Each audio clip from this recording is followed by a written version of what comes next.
December 8th, 1941.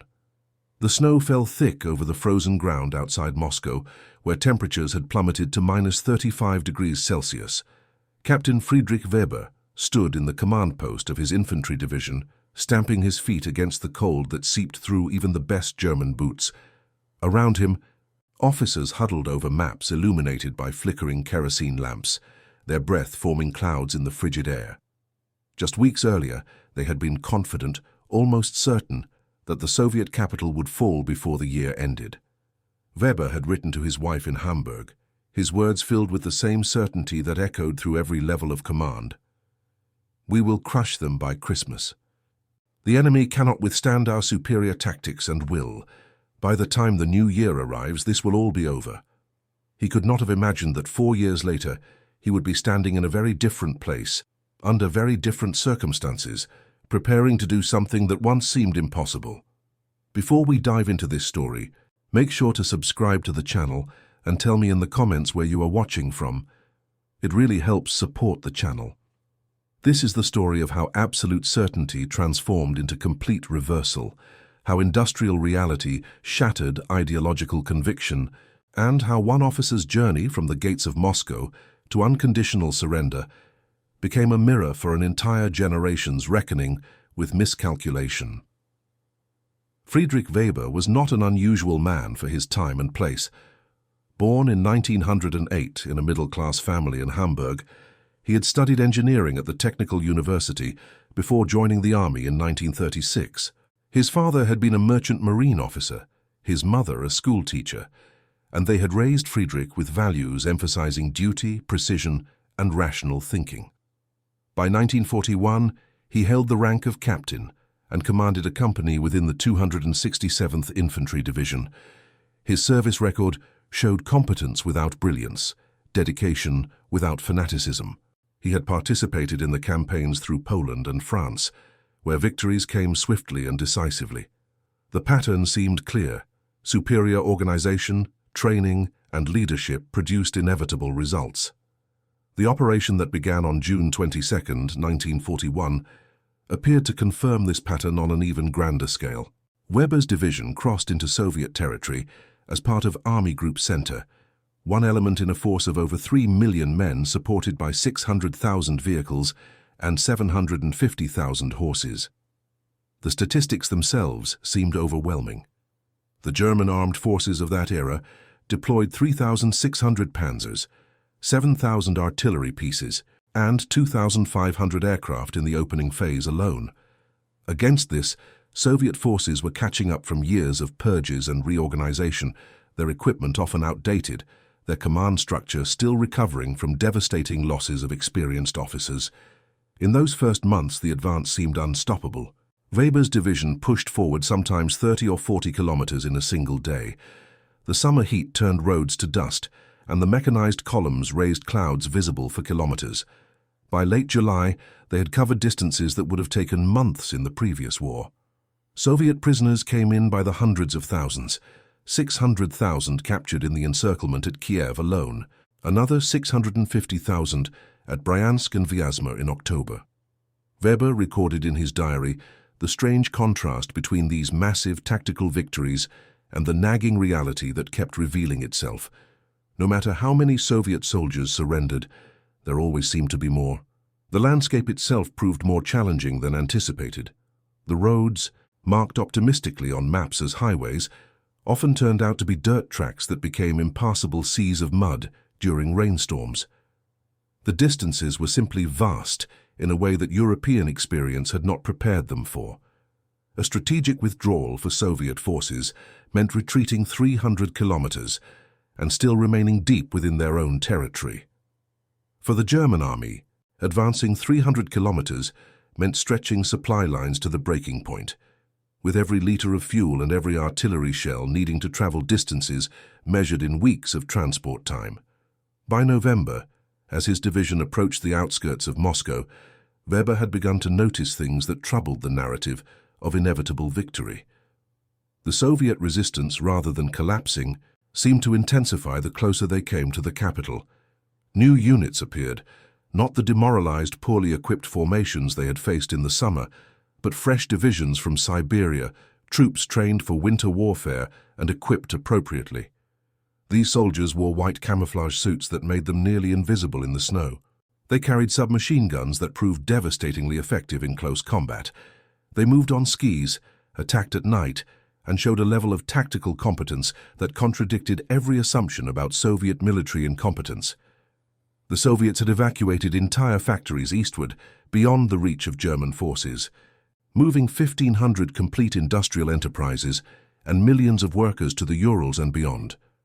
This represented the physical relocation of roughly 10 million tons of industrial equipment, transported by rail in a feat of logistics that Weber, as an engineer, could appreciate even as he found it ominous. These factories were already beginning production in their new locations, churning out tanks, aircraft, and ammunition beyond the reach of bombers or advancing armies. Still, in early December 1941, the prevailing belief remained intact. Weber stood with other officers as they studied maps showing German positions just 25 kilometers from the Kremlin. Some units had reached positions where soldiers could see the spires of the city through binoculars. General Günther von Kluge, commanding 4th Army, had issued orders for one final push. The temperature had dropped catastrophically. Many mornings saw readings of -40 degrees. But surely the Soviets suffered even more. Their equipment was inferior, their soldiers less disciplined, their entire system inefficient and backward. These were the assumptions, repeated so often they had become accepted truth. Then, on December 5th, the counteroffensive began.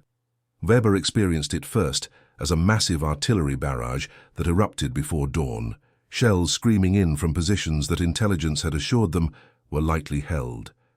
The ground shook with the impacts, and the frozen air filled with the smell of explosives and disturbed earth. Then came the infantry, waves of Soviet soldiers advancing through the snow, supported by tanks that somehow operated despite the cold that had frozen German vehicles solid. The T-34 tanks, with their wide tracks and diesel engines, moved across snow that immobilized German panzers.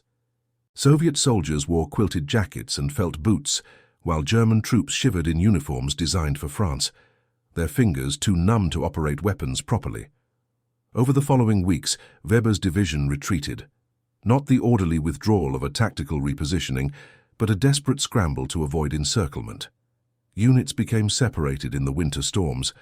Frostbite casualties exceeded those from combat. Weber watched men lose fingers and toes to the cold, saw soldiers weeping from the pain of warming, frozen limbs. Horses died by the thousands, their carcasses lining the roads like grotesque mile markers. Equipment was abandoned when vehicles ran out of fuel or broke down, with no means to repair or recover them. Weber wrote in his diary on December 20th, "We are falling back through the same villages we captured in October. The peasants watch us from their doorways. I wonder what they are thinking." By January, the division had been pushed back over 150 kilometers. The myth of invincibility had shattered like ice under a hammer. But the war continued, and with it came a different kind of education. In the spring of 1942, Weber's division reorganized and rested in occupied Poland. New replacements arrived, younger men who had not experienced the initial campaigns. These fresh-faced soldiers listened to the veterans' stories with a mixture of disbelief and unease. The official narrative spoke of temporary setbacks and winter difficulties, not fundamental miscalculations. The Eastern Front stabilized into a pattern that would define the next 2 years. Massive operations alternating with grinding positional warfare, each side seeking advantages that proved temporary. Weber participated in the summer offensive toward the Caucasus oil fields, watched it stall at Stalingrad, and then witnessed the catastrophic encirclement and surrender of the 6th Army.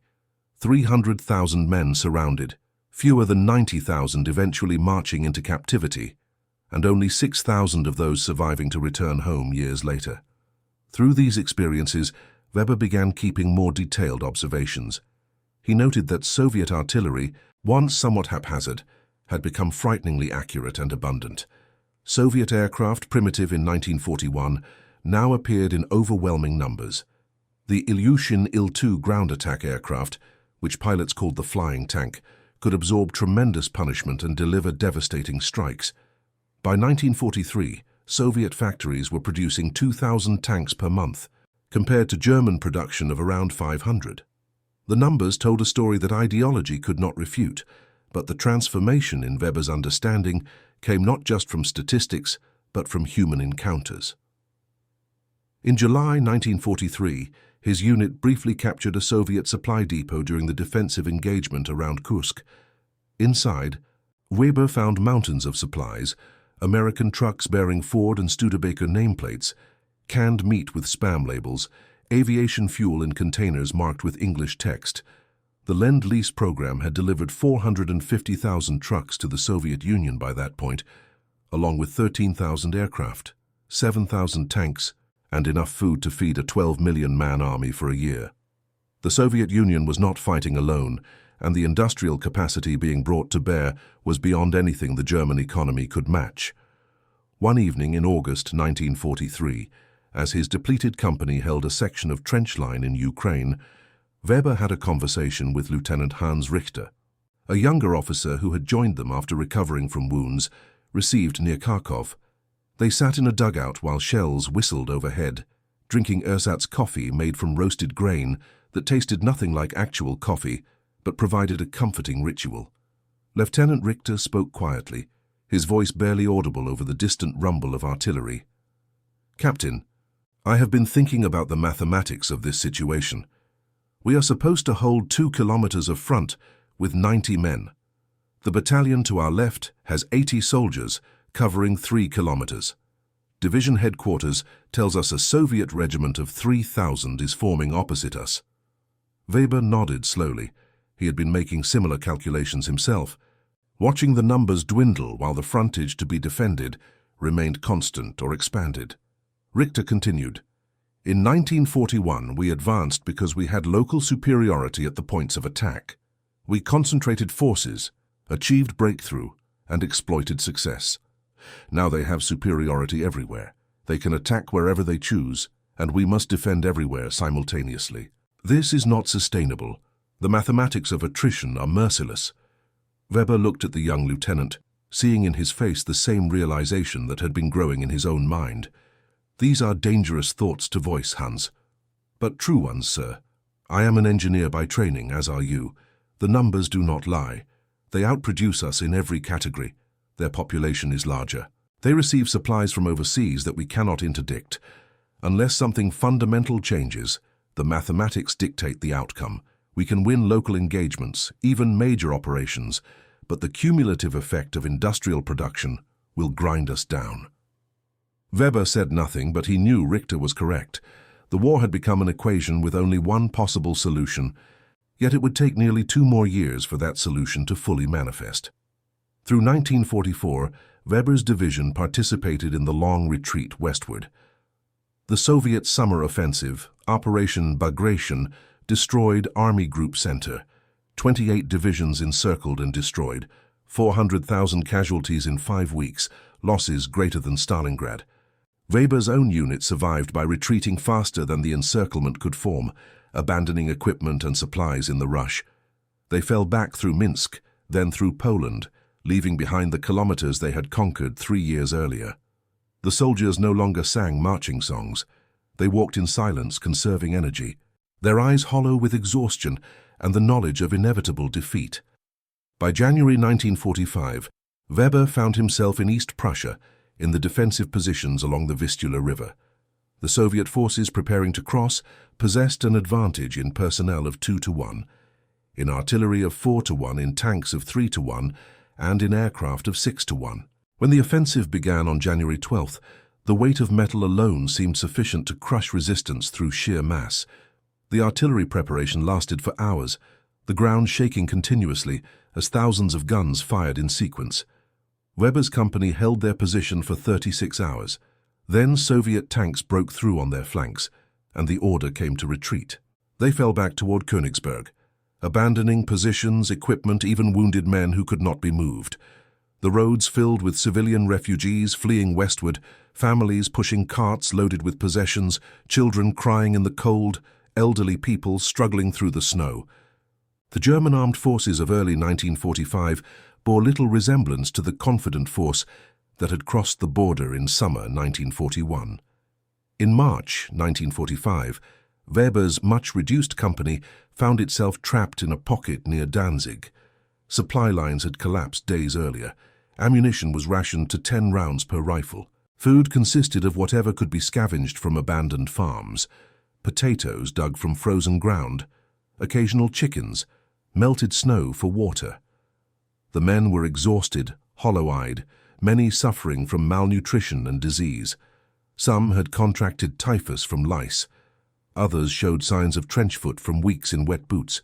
When Soviet forces launched their final assault on the pocket, resistance crumbled within hours. On March 23, 1945, Weber stood in a muddy field with the remnants of his company, 28 men out of the 140 who had begun the year. Soviet infantry surrounded them, weapons ready. A Soviet major approached, speaking German with a Moscow accent, his uniform clean and well-fitted, a stark contrast to the ragged German soldiers. The major said simply, "Lay down your arms, the war is over for you." Weber looked at his men. They were finished, everyone could see that. Some were barely standing, leaning on each other for support. He thought of the letter he had written to his wife in December 1941, the confident words about crushing the enemy by Christmas. 4 years and 3 months had passed since then. 4 years of retreating, of watching the seemingly unlimited resources of the Soviet Union grind down everything thrown against them, of witnessing the industrial might of nations mobilized for total war. Weber unbuckled his pistol belt and laid it on the ground. His men followed suit, the sound of equipment being dropped creating a strange percussion in the quiet field. They were marched to a collection point where thousands of other prisoners stood in crowded pens, guarded by Soviet soldiers who looked better fed and equipped than the Germans had been in months. The journey to captivity would take them to camps in the Ural Mountains, to years of labor rebuilding the infrastructure destroyed during the conflict. But at that moment, standing in the March mud with his weapons surrendered, Weber experienced something unexpected. Not relief exactly, but a kind of clarity. The certainty he had carried in December 1941 had been built on incomplete information and wishful assumptions. The reality had been visible all along in production figures, in population statistics, in the distances involved and resources available. The ideology had blinded them to mathematics, and mathematics had proven merciless. In the prisoner of war camp, located deep in the Urals near industrial facilities, Weber encountered men from across the former German armed forces. There was a Luftwaffe pilot who had flown over London in 1940 and now tried to comprehend how the air forces of multiple nations had achieved such complete dominance that German aircraft could barely leave the ground by 1945. There was a panzer commander who spoke quietly about watching waves of Soviet tanks advance, knowing that for every one he destroyed, 5 more were being built in factories far beyond reach. There was an artillery officer who had calculated the tonnage of shells the Soviets expended in a single hour during major offensives, and concluded that such expenditure represented industrial capacity that dwarfed anything Europe could produce.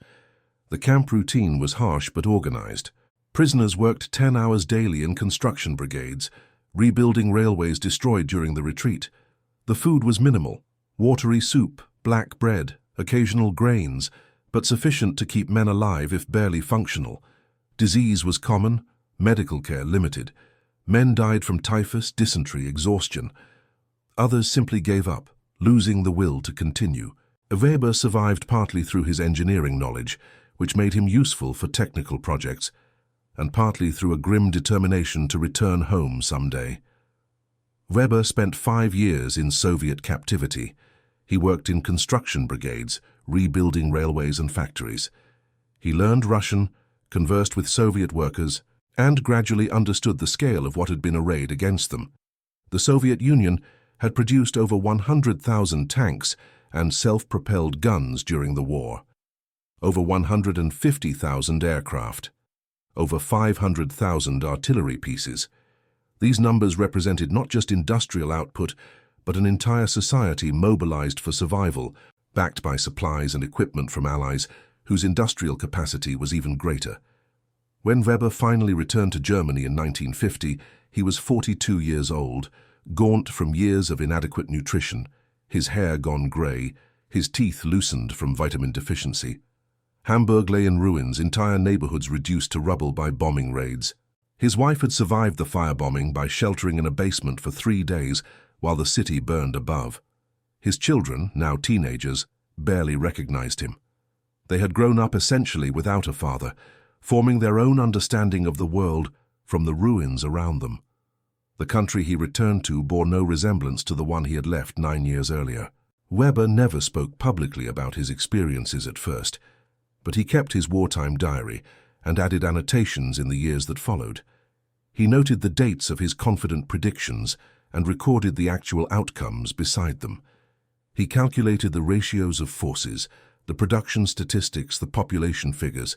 He created a comprehensive documentation of how certainty had blinded judgment, how ideology had obscured reality, and how assumptions had proven catastrophically wrong. He worked as a civil engineer, helping rebuild Hamburg's infrastructure. The city needed bridges, sewage systems, housing. The technical challenges were immense, but also comforting in their objectivity. Numbers did not lie. Structural calculations worked, or they did not. There was an honesty to engineering that had been absent from the confident predictions of military victory. In 1968, when student protests swept through German universities and young people demanded accountability from their parents' generation, Weber's son brought him to speak to a history seminar. The students expected justifications or denials. Instead, Weber brought his annotated diary and read from entries dating back to December 1941.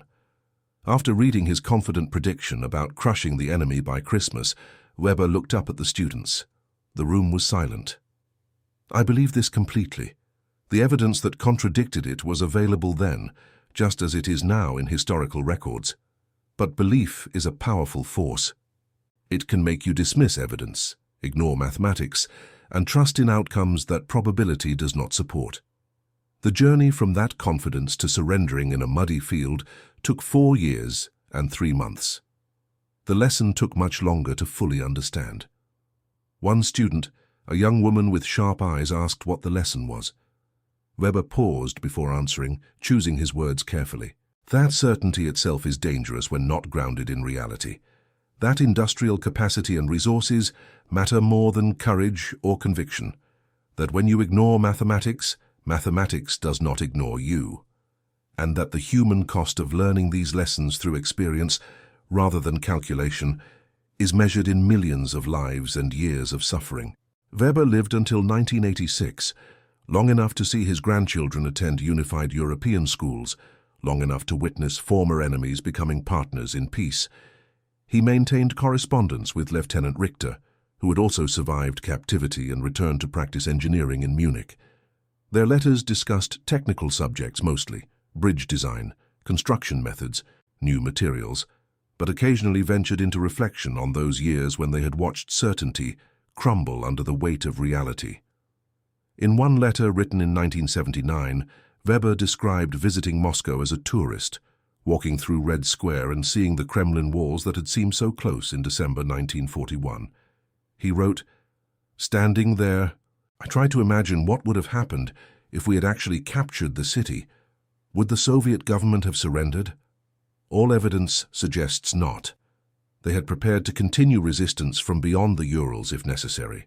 The capture of Moscow would have meant nothing except the occupation of ruins and the extension of supply lines even further into that vast territory. We would have won a symbolic victory while losing the material war. The mathematics were against us from the beginning. We simply refused to calculate honestly." The story of Friedrich Weber represents countless others who made similar journeys from confidence to defeat, from certainty to surrender. The specific details varied, but the arc remained consistent. Belief confronting reality, ideology meeting industry, confidence shattering against the mathematics of total war. The historical record shows that the German offensive toward Moscow came within 25 kilometers of the city center before being thrown back. The subsequent retreat covered over 150 kilometers in the first month alone. The conflict in the east continued for another 3.5 years after that December, 1941, during which the balance of forces shifted inexorably toward the Soviet side. By the end, the disparity in resources had become overwhelming, not because of any single factor, but because industrial capacity, sustained over years, produces cumulative advantages that tactics cannot overcome. Weber's journey from the gates of Moscow to surrender in a muddy field near Danzig encompassed not just the military collapse of the German armed forces, but the intellectual collapse of assumptions that had seemed unquestionable. The lessons emerged slowly, paid for in terrible currency, but they emerged nonetheless. The prisoner of war experience itself formed a crucial part of this education. Weber and hundreds of thousands like him spent years in Soviet camps, working in conditions that ranged from harsh to brutal. Yet this experience also provided direct observation of Soviet society, unfiltered by propaganda from either side. The prisoners saw the industrial facilities, worked alongside Soviet civilians, and witnessed the reconstruction effort. They could measure, with their own eyes, the scale of resources and determination that had defeated them. When Weber finally wrote his comprehensive account in the 1970s, drawing on his diary entries and memories, he structured it around the theme of measurement. Not just military measurements, but measurements of certainty, of understanding, of honest assessment. He calculated the ratio between his confidence in December 1941 and the reality in March 1945. The result was a sobering mathematical expression of error. One section of his account dealt specifically with the question of why intelligent, educated officers could have been so wrong in their assessments. Weber's analysis identified several factors. The speed of initial victories created an illusion of permanent superiority. The ideological framework discouraged objective analysis. The military culture rewarded confidence over caution, and the scale of Soviet resources and territory exceeded European comprehension. Each factor reinforced the others, creating a closed system of belief that resisted correction until reality forced itself through with overwhelming violence. But Weber also noted something else, that Soviet commanders had made their own miscalculations in the early stages, that their initial defensive strategies had failed catastrophically, and that they too had undergone a process of learning through bitter experience. The difference was that Soviet leadership could afford mistakes because they possessed the depth of resources, population, and territory to recover from errors. The German armed forces possessed no such margin for error, yet they committed errors repeatedly while believing themselves infallible. The personal cost of these miscalculations could be measured in Weber's own life. 9 years away from family, 5 years in captivity, health permanently damaged by malnutrition and harsh conditions, certainties destroyed, beliefs revealed as hollow, confidence transformed into hard-won wisdom purchased at immense price. Yet he considered himself fortunate. He survived. Millions of others did not. The soldiers, the civilians, the prisoners who died in camps, the cities destroyed, the families shattered. All consequences of decisions made by people who believed certainty justified action. In his final years, Weber occasionally spoke at schools, always bringing his diary, always reading from those December 1941 entries. The students would laugh sometimes at the brazen confidence, the casual certainty that the enemy would be crushed by Christmas. Then Weber would read from March 1945, and the laughter would stop. The journey from one entry to the other contained more than military history. It contained a universal lesson about the relationship between belief and reality, between confidence and calculation, between what we wish to be true and what actually is true. And that concludes our story. If you made it this far, please share your thoughts in the comments. What part of this historical account surprised you most? Do not forget to subscribe for more untold stories from World War II, and check out the video on screen for another incredible tale from history. Until next time.